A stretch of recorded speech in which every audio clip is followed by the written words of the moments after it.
Okay, safe spaces. A common critique of safe spaces is that they are echo chambers. My answer to that is yes, they can be, but all healthy safe spaces introduce some amount of challenge to promote ideological resilience. So I've been using this very general model to describe safe spaces. This is my third video in this whole series, so I'm going to be a little quicker. Safe spaces exist to protect you from stimuli, and these safe spaces can also be adjusted for how much stimuli is let in for an optimal amount of building strength. Too much stimuli equals harm, too little stimuli equals stagnation. I've applied this model to things like public speaking and exercise already, but it's about time for me to apply this to what safe spaces most commonly are applied to, ideology. I want to go back to the definition of safe space I've been generally using. A space where a certain people, typically a marginalized community, can feel their existence is valued, their views are valued, and they can be respectfully challenged.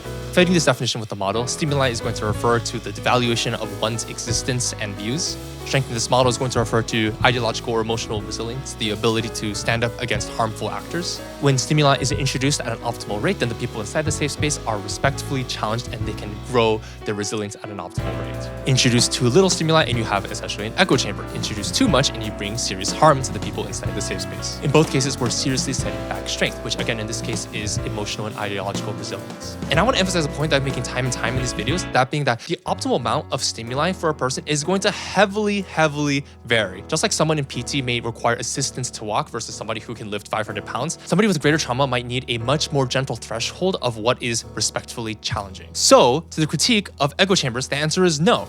Safe spaces are not inherently echo chambers. And a space that may seem to be an echo chamber may turn out to be a place where the people inside it need much safety and care. And it is not on an outsider like you to decide what the optimal amount of stimuli is for those people.